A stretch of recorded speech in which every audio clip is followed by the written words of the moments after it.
Bonjour tout le monde, dans cette vidéo, je vais vous expliquer comment on compare des fractions.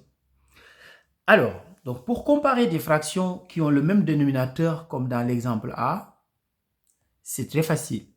Si on a le même dénominateur, qu'est-ce qu'on va faire? On va juste comparer les numérateurs. Donc là, vous voyez, on a exactement le même dénominateur. On a des huitièmes. Donc, quand les deux fractions ont le même dénominateur, on ne fait que comparer les numérateurs. On compare 11 et 7. Comme 11 est plus grand que 7, on dira tout simplement que 11 huitièmes est plus grand que 7 huitièmes. Donc, 11 est plus grand que 7, donc 11 huitièmes est plus grand que 7 huitièmes. Là, on a fait directement parce que les deux fractions ont le même dénominateur. Alors maintenant, on passe à l'exemple suivant. Ici, on a deux dénominateurs qui ne sont pas les mêmes. Donc, on a 20 et 5 comme dénominateur. Donc, je vous rappelle que ici, 9, c'est le numérateur et 20, le dénominateur. Alors, donc ici, les deux dénominateurs ne sont pas les mêmes. Et nous, ce qu'on veut, avant de les comparer, c'est de les mettre sous la forme de l'exemple A, c'est-à-dire avoir le même dénominateur. Donc ici, on va utiliser une propriété en mathématiques qui nous dit que l'on ne change pas une fraction si on multiplie le numérateur et le dénominateur par un même nombre non nul. Donc c'est cette propriété-là qu'on va utiliser pour pouvoir avoir deux fractions avec le même dénominateur. Alors, première remarque, ici, 20 est un multiple de 5. Parce que 4 fois 5 égale 20. Donc 20 est un multiple de 5. Donc, qu'est-ce qu'on va faire? On va tout simplement appliquer la propriété. On va voir quel nombre je dois multiplier par 5 pour obtenir 20. Comme je l'ai dit tout à l'heure, c'est 4. Donc, qu'est-ce que je vais faire? Ici, je vais multiplier par 4. Mais la propriété nous dit qu'il faut multiplier le même nombre non nul au numérateur et au dénominateur. Là, je l'ai multiplié au dénominateur. Je suis obligé de le multiplier aussi au numérateur. Sinon, la fraction que je vais obtenir ne va pas être égale à 3 cinquièmes.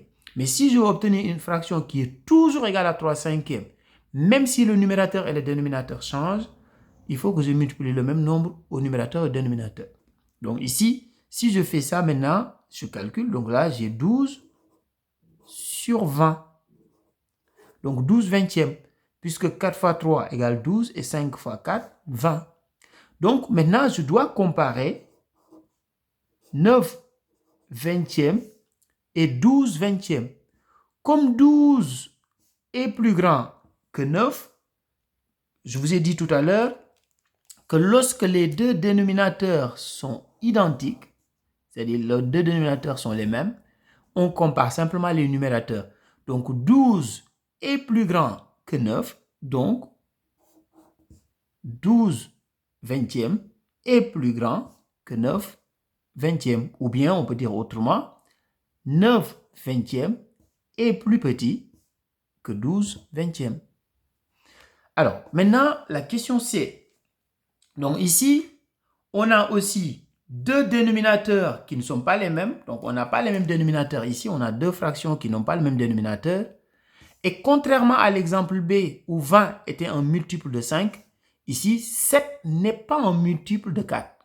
Donc, quand on parle de multiples et de diviseurs, on ne parle que des nombres entiers. On ne parle pas de 2,5 ou 7,8 ou quelque chose comme ça. On parle que des nombres entiers. Donc ici, 20 est un multiple de 5, puisque 4 fois 5 égale 20. 4 et 5 sont des nombres entiers. Donc ici, 7 n'est pas un multiple de 4. Parce que déjà, si je fais 4 fois 1, 4. 4 fois 2, 8, et non 7, par exemple. Donc, 7 n'est pas un multiple de 4. 7 n'est pas dans la table de multiplication de 4. Donc, qu'est-ce qu'on va faire maintenant? On n'oublie pas que pour les comparer, on doit essayer d'avoir le même dénominateur. Donc ici, on va transformer les fractions pour obtenir le même dénominateur. Mais il faut toujours garder en tête que les fractions qu'on va obtenir, par exemple, si je modifie celle-là, je vais obtenir une fraction qui lui est égale. Sauf que le numérateur et le dénominateur ne seront pas les mêmes, mais la fraction que je vais obtenir va être égale à celle-là. Par exemple, ici, qu'est-ce qu'on va faire? On va utiliser une technique simple. On va prendre le dénominateur de la deuxième fraction qu'on va multiplier au dénominateur ici et au numérateur là. Parce que comme je l'ai dit tout à l'heure, on ne change pas une fraction si on multiplie le numérateur et le dénominateur par un même nombre non nul. Donc ici, j'ai multiplié par 4 le numérateur et le dénominateur. Donc là, si je fais les calculs ici, donc qu'est-ce que je vais obtenir? 4 fois 5, 20. 7 fois 4, 28. Donc, je fais le même travail maintenant pour la deuxième fraction. Donc ici, j'avais pris le 4 que j'avais multiplié au numérateur et au dénominateur. Là, je vais faire la même chose. Je vais prendre cette fois-ci le 7. Le 7, c'est-à-dire, c'est le dénominateur de la première fraction. Je le multiplie ici et là aussi.